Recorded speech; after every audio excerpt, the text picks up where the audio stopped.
So, good morning, everyone. It's a pleasure to be here today. My name is Elizabeth Fernandes, and I'm going to show you a little bit about the project we have been developing, which is alternative animal models with application in pharmacology teaching, gaining knowledge from the Tenebrae molecule larvae model. So, I am a pharmacologist who works at Pequeno Príncipe complex, which is formed by Pequeno Príncipe Hospital, the largest pediatric hospital in Brazil. It's also composed by the Pequeno Príncipe College and by the Pelé Pequeno Príncipe Research Institute. Our mission is to protect children and adolescents by contributing towards healthcare, teaching, research, social mobilization, thus strengthening the family core. I became interested in alternative models for the screening of antimicrobials a few years ago, and since then I developed a few projects using the Galeria melanella larvae and the Tenebrae molecule larvae. Why use these insect larvae as experimental models? So these larvae, they are very easily commercially found. They are used to feed birds and spiders. They are of low cost of acquisition and low cost of maintenance, and they are very easy to handle. So we wonder if we could use these alternative models for teaching and research the various subjects of pharmacology. We put together a study group, initially formed by me and Dr. Daniel Maria Ferreira, who also works at the Pequeno Príncipe complex, together with our students, and we started to develop different models using the Tenebrae molecule larvae. We are later joined by members of the Brazilian Society for Pharmacology and Experimental Therapeutics, who also shared the same interest in alternative models of disease, including Dr. Maria Velar, Dr. Sansuri Machado, Dr. Helena Barros, and Dr. Paulo Guedini. Then we applied for the BPS grant, and our project has the objective of organizing digital materials, including videos with protocols, graphical abstracts, to deliver comprehensive education and training in pharmacology.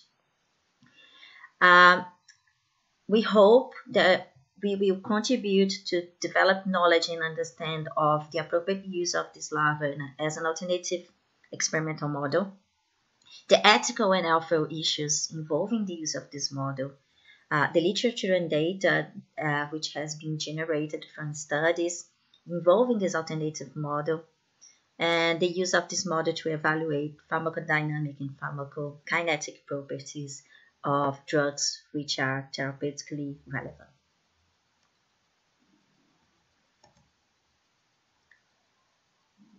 We aim to reach undergraduate students, researchers, high school educators in the biomedical science area, and also professors, graduate students, teachers, general public, all with interest in pharmacology.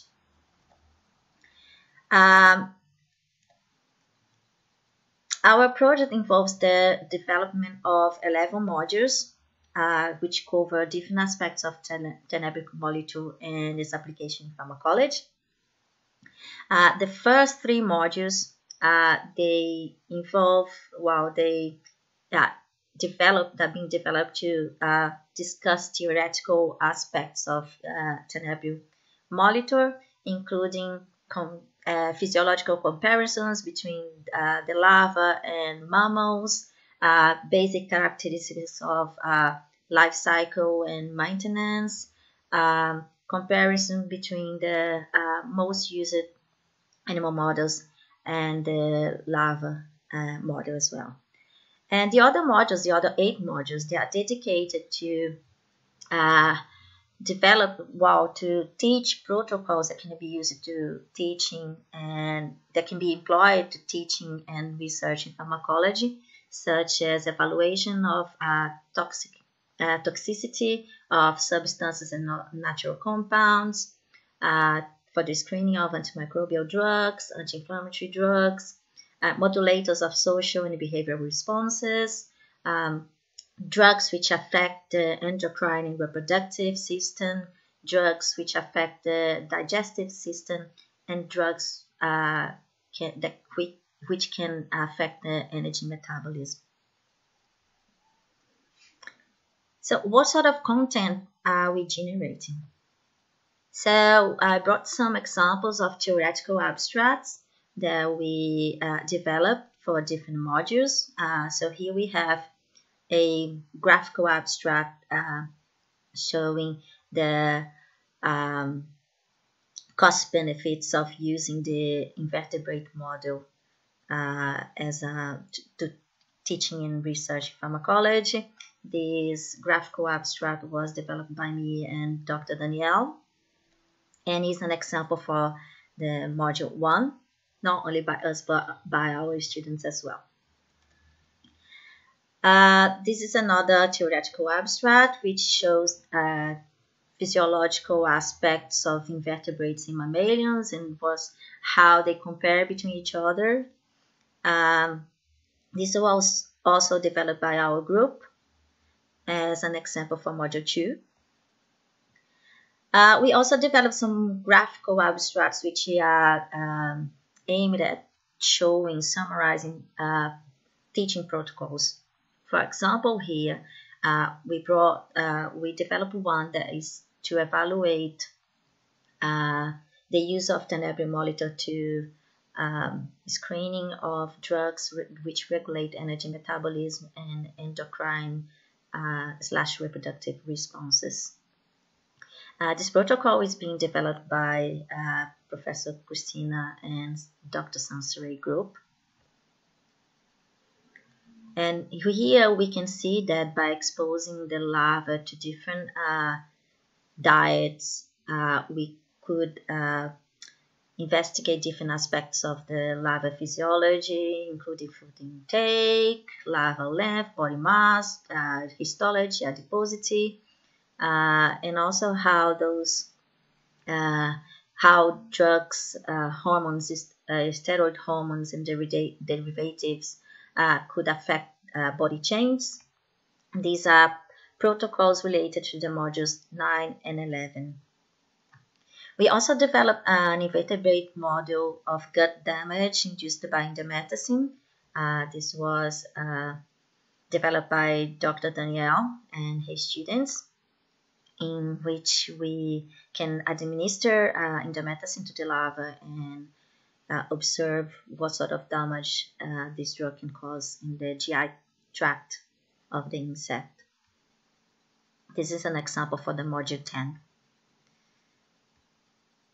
So all the content will be made freely available.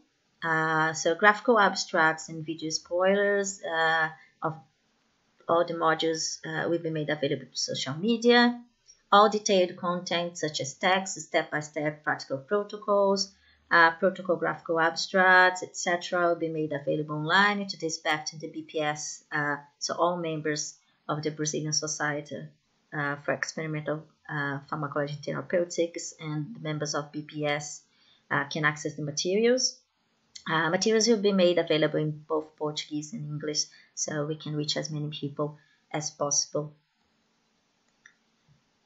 So we hope we can make this information available at the BPS website in the Education Engagement page. And we will make this content available in the SPECT website at the Education Initiative page. So thank you. Here I leave my contact details. So Elizabeth Fernandes at Príncipe.org.br and Elizabeth Fernandes at professor.fpp.edu.br.